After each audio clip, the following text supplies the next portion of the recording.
Hello there, my name is Louis Wieland, and for the last 30 years, I've published the official relocation guides on Atlanta that are distributed by the First Multiple Listing Service of Atlanta. We have several publications, one for the metro area, one for Gwinnett County, one for Cobb, and one for North Fulton. They are distributed by the First Multiple Listing Service of Atlanta, which is the third largest multiple listing service in the United States and growing. It serves not only Georgia, but also Florida, Tennessee, Alabama, and others are under discussion at this time. All of the listings for the houses for sale and many of the commercial listings in Atlanta are on the First Multiple Listing Service website that realtors access regularly. There are over 65,000 real estate agents that use that website. The magazines are on that website as well. They're Atlanta community profiles, and you have to be an agent, obviously, to access that. But we do send the magazines out to all the realtors so they can use that with their clients to inform them about the area, the various areas of town. And so also, I'm a commercial realtor with KW Commercial, and my area of expertise or involvement is multifamily and land. If I can help you, my email is louwieland@kw.com. And every week we interview community leaders, and it's been about 4 years since we interviewed our next guest, and as he reminded me, but as I told him, he's been out of. He's not been out of mind because I see him on Facebook constantly as he's globe-trotted around the world bringing business to Gwinnett County. So Nick Masino, President and CEO, Gwinnett Chamber and Partnership Gwinnett, thank you very much. Good to see you and have you back on the show, Nick. Appreciate all you're doing for the metro area and for the great Gwinnett County area. Thanks, Lou. It's great to be back. Good to see you as well. And yes, I've been traveling as I have for the last 17 years in my role here at the Gwinnett Chamber, and excited to be here and share all that with you. Well, we're excited to hear about it. I'm impressed with your stamina and energy to run around the world bringing business to Gwinnett County. Tell us, first I'll ask you just to do a brief macro kind of profile of the Chamber and Partnership Gwinnett. And I mean, and just everybody knows the Chamber, of course, but just how would you profile it? Sure. The Gwinnett Chamber of Commerce just had its 75th birthday last year. We've been proudly operating in and around Gwinnett literally since right after World War II. We have about 2,000 members, active members, and we are right off of I-85 and Sugarloaf Parkway, right in the Gas South District. It's where we're located. We have a 3-story building, 60,000 square feet, with one of the top restaurants in the region, Frankie's, and our private club, on the 1818 Club, operating on our 3rd floor. We are actually, just interestingly enough, going through a massive renovation, about a $5 million renovation to the 1st and 2nd floors. And I'm excited to talk about that if you're interested. But we are servicing thousands of members and hundreds, if not actually thousands, of employees that work for those member companies. Partnership Gwinnett is the community and economic development arm of both the Chamber, the county, Gwinnett County Public Schools, our municipalities, and all of our private sector investors. And they get up every day. There's about 10 employees, and they get up every day to recruit, retain, and expand businesses in our 5 target industries, both domestically and internationally. So, Nick, how's it going? I see you're all over the world constantly. Every time I turn on my Facebook, I see you're in a different country. How's it going anyway? What are some of the goals and successes and challenges? Sure. Well, Gwinnett County, just interestingly enough, as you mentioned, international reach. We are the most diverse county in the Southeast United States and the fifth or fourth, depending on the listing, most diverse county in the U.S. We have 1 million people, a quarter of which, so 250,000 people that are Gwinnett citizens, were born outside the United States, which drives our diversity and our international reach. We have 600 international businesses operating in Gwinnett County, the largest number being about 110 Japanese companies and then about 100 German companies. And the rest are just literally companies from all over the world, many from Europe, many from Asia. So we have both a reach that's global. Much of that is our citizenry that were born somewhere have brought their culture and ideas here to Gwinnett County. So if you're looking for interesting international dining, we've got probably every option under the sun. And then we also have an incredibly international business community. It's not uncommon to be in a meeting in Gwinnett County and have people from 3 or 4 different continents in those meetings. It's very, very global. We are Georgia's most international, most global corner. Very, very proud of that. And you see it all over Gwinnett County and Gwinnett County Public Schools and all of our restaurants and businesses. So that keeps us really busy. But you are right. We travel a lot here at the Gwinnett Chamber, maybe the most traveled chamber in the United States.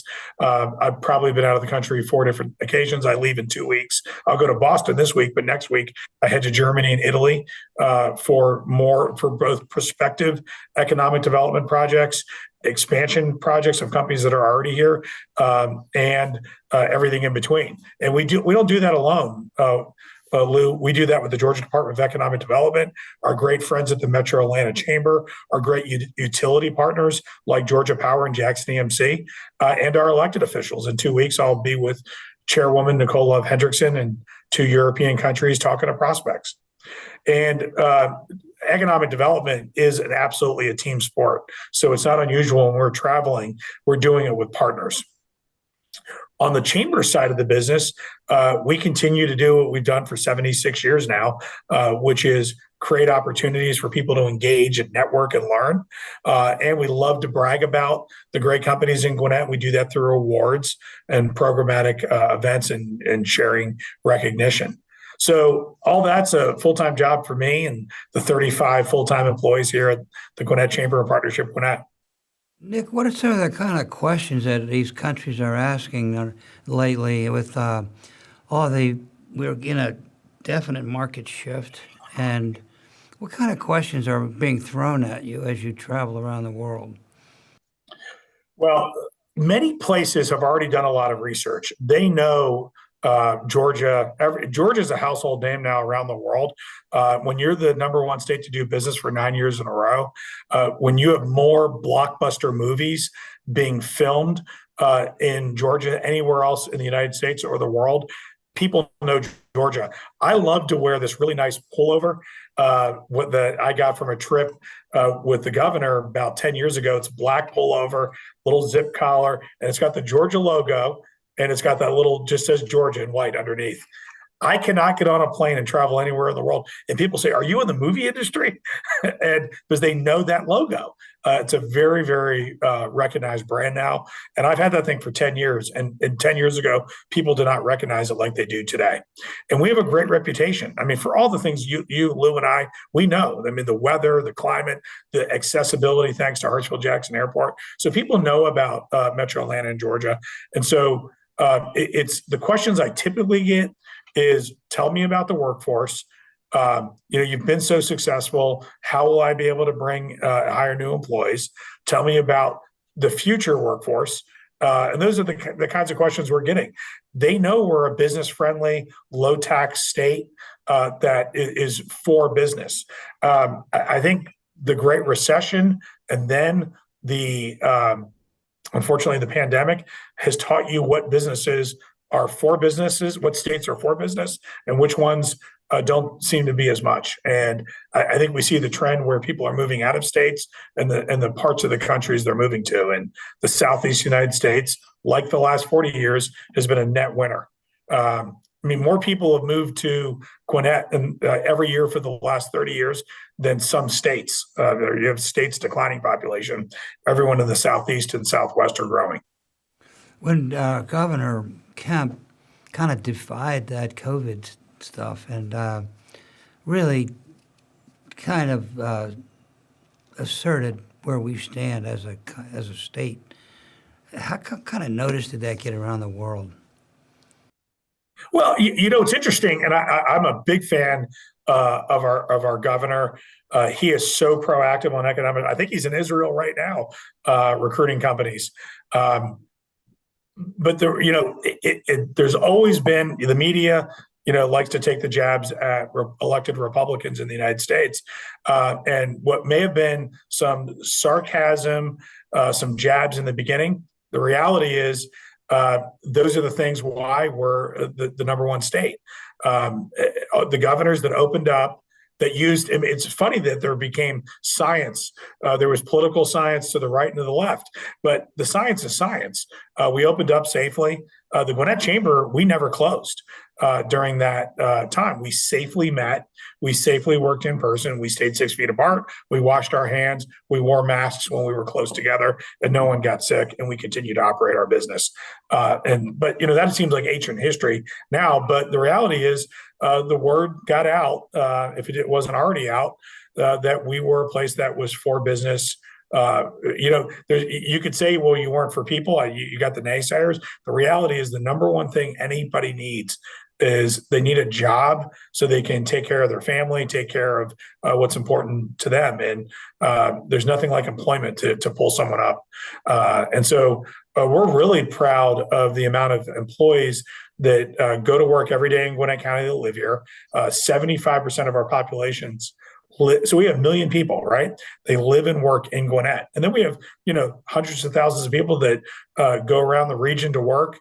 And we're just really thankful that we have jobs today, and we're going to have jobs in the future in Georgia, thanks to great leadership. Nick, I'm sure you're aware of this, but I just wanted to mention it, and that is that we are in a market shift in the real estate world. And the volume of residential sales through April is down 35% in the metro area, and for residential and for commercial, the volume of sales is down almost 50%. And prices are stable because people don't want to spend, they don't want to sell because interest rates are too high to go find something else. And that's quite an interesting dynamic. Tell us, what is your paradigm on that dynamic at this time? Sure, Lou. I don't think it's as complex as some people try to make it out to be. You don't have to be an economist. You and I both know what the challenge is.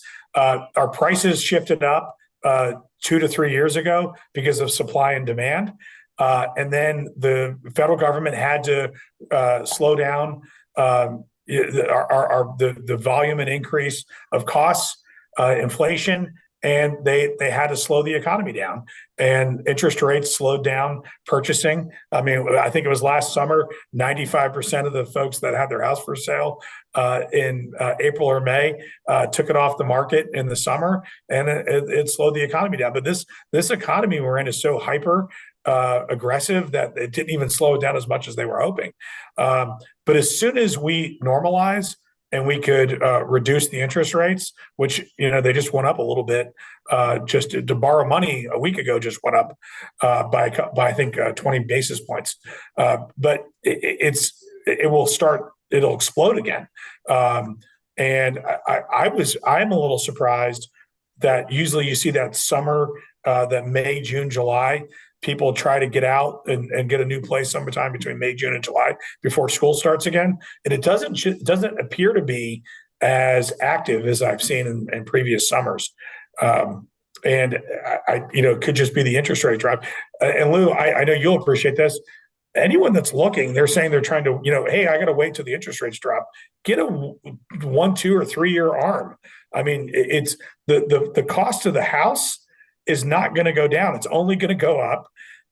And you can always refi later. But I mean, make your decisions now, because if you wait 6 months, that house is likely going to be 2 to 6% more. I mean, that's my recommendations to people. That's an interesting number, because the actual number is exactly 6% that houses have gone up in the metro area year over year through April. And despite the fact that The thing that's driving the prices up, one of the things is people don't want to sell because there's no place to go. They don't want to pay a higher interest rate. But I think eventually they were going to face the reality that the days of 3% interest are pretty much gone forever. Yeah. Be back. But Lou, the big picture is 2008, 9, 10, small banks got obliterated. They don't even exist anymore as we used to know. And all those small banks in every county in Georgia and in the United States, they would fund a builder that was going to build 100 to 200 homes. And those small builders don't exist in the United States anymore. And the small bank that was funding them, that was loaning them to build those homes don't exist. I mean, now you got like 6 huge national players, and they've now, bought up all the little guys that own all those lots, and now they're releasing them in a more methodical way, and they've reduced demand and drove pricing up. It's supply and demand, and there's lots of discussions about governments trying to fix it. The reality is there's very little you can do. This is a national issue, and we're just not building enough homes. And I don't care what type of homes they build. I'm sure you'd appreciate fee simple condos and single family homes, but we need to build those plus condominiums plus apartments. We've got to build more and infill as much as we can. I mean, go ahead, sir. Some people, Nick, as you well know, that are opposed to multifamily construction.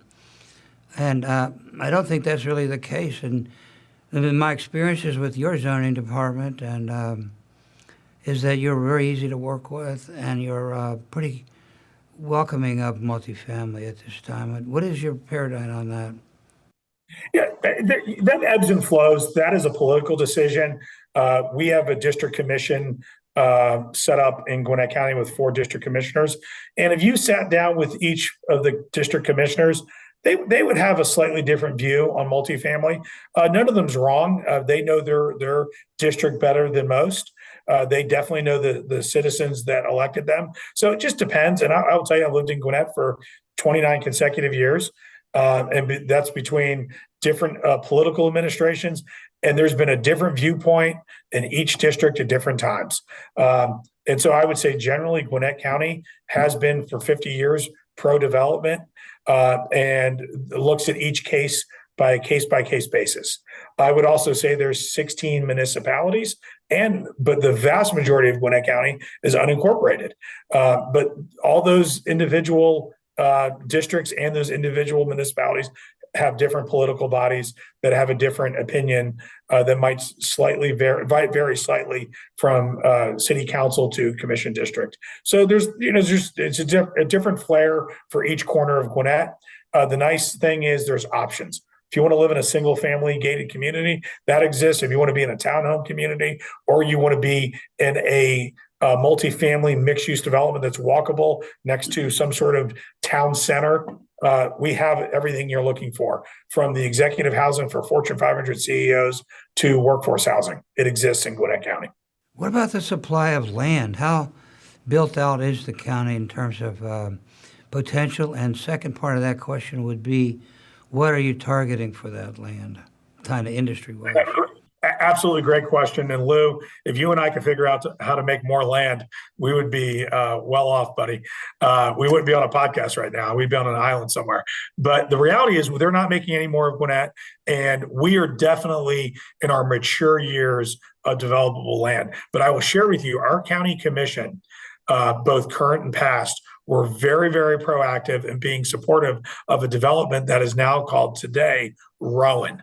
It is in the Decula area, unincorporated Gwinnett County, Decula zip code, right on just most of it, the vast majority of it, north of 316, right at the border with Oconee. 2,000 undeveloped remaining acres was acquired by Gwinnett County and created a nonprofit, which the marketing name of that nonprofit is called Rowan.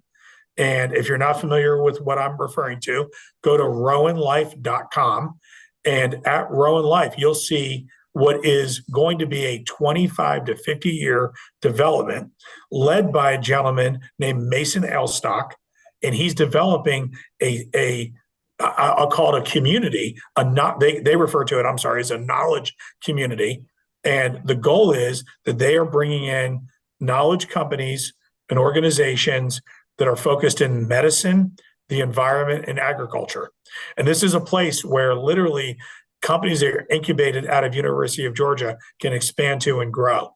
And they hired the former COO of technology. Triangle.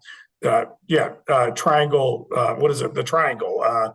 I'm drawing a blank. Research Triangle Park. Sorry, in the Raleigh Durham area.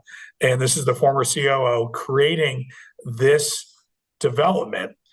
Gwinnett County funded the acquisition of the land, and they've funded over $100 million into the infrastructure of roads, water, sewer, sidewalks, and trails to create this development. And right on the website, rowanlife.com, is an incredible set of renderings to give anyone an idea of what it would look like. And it will have some homes, but it's going to be mostly an employment center in this ecosystem of, again, the environment, medicine, and agriculture.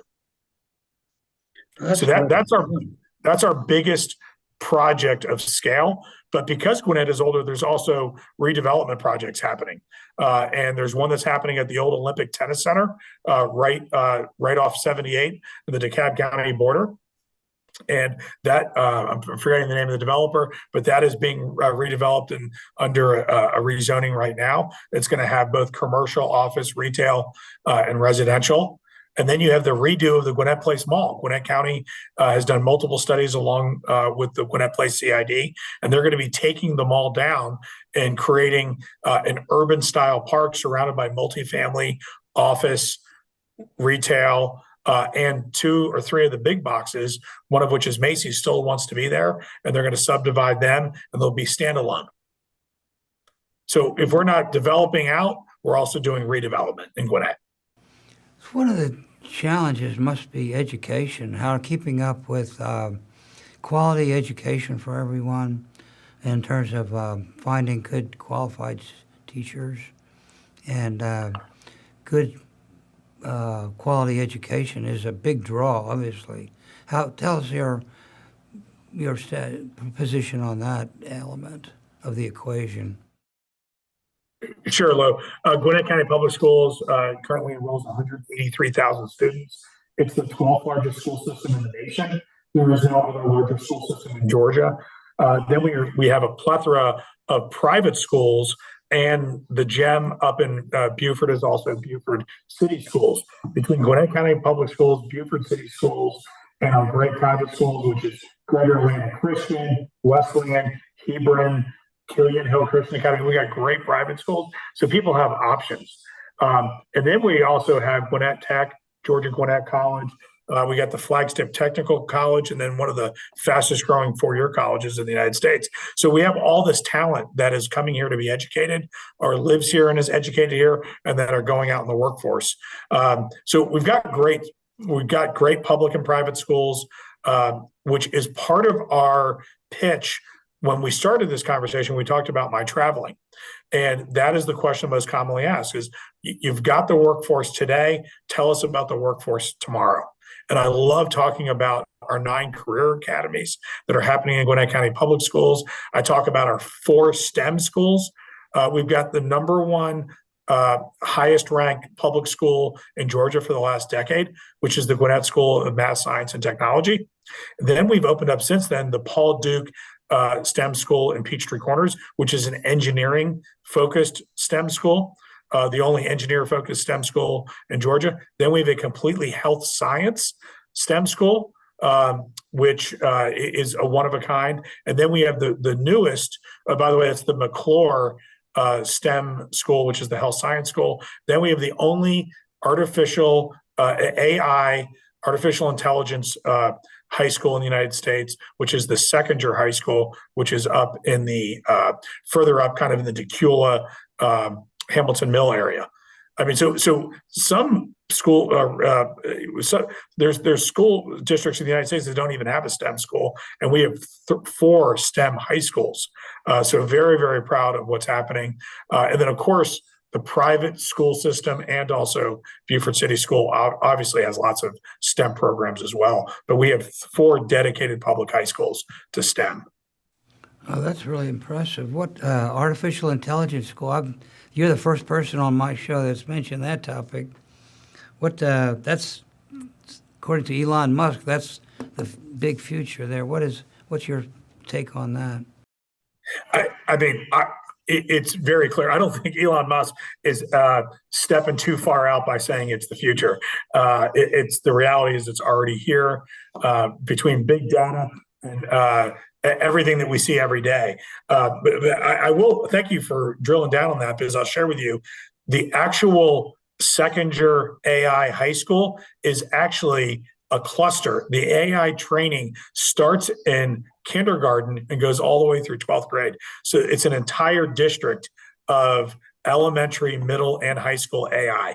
Obviously, what's happening at the elementary school level, especially the lower grades, is going to be pretty elementary. But getting the kids warmed up to the terminology and the knowledge, and then as they elevate through the school system, they'll elevate in the complexity of what they're learning.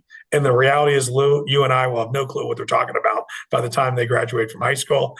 But they're yeah, it's over our heads. But thank God they're the future.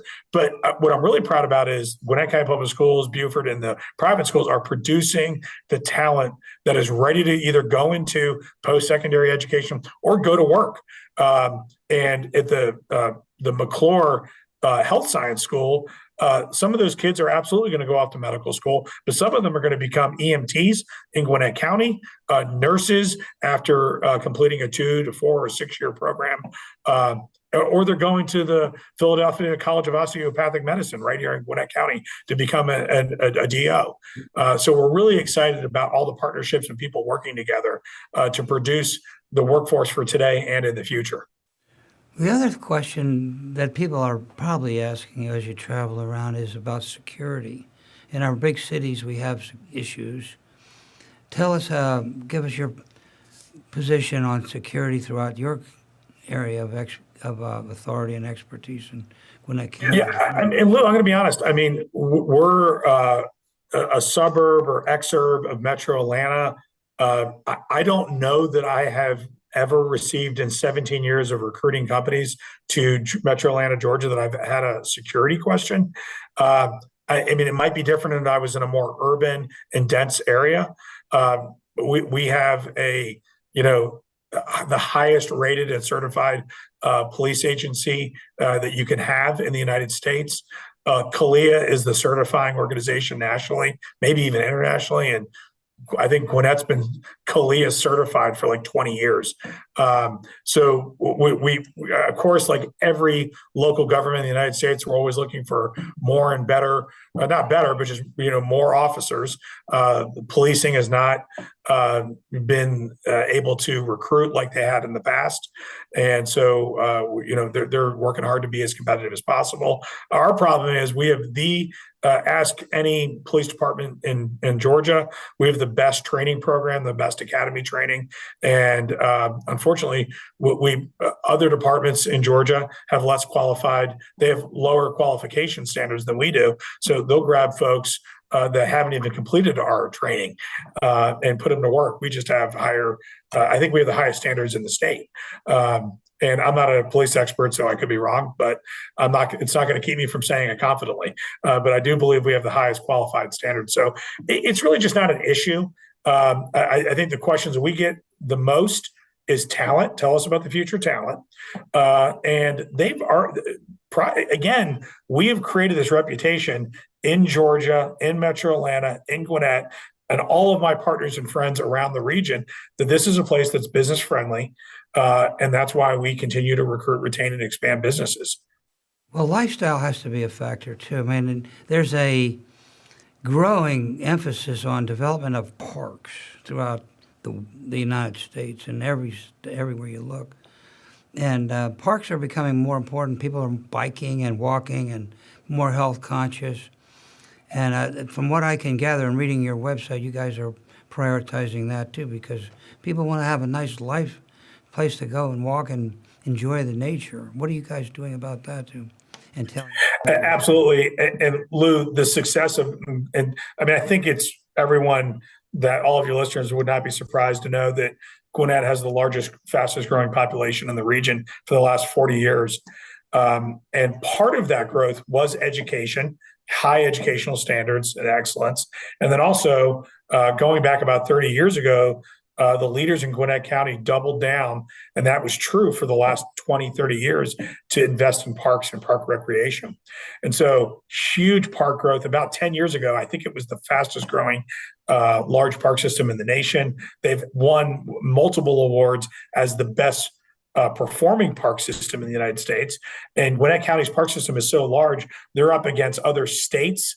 And one year, I remember about a decade ago, we got second place, and we got second place to the city of Chicago, which has a pretty elaborate park system, including Millennium Park and the Bean and the world famous. So but the new strategy is, let's connect those parks with large pathways,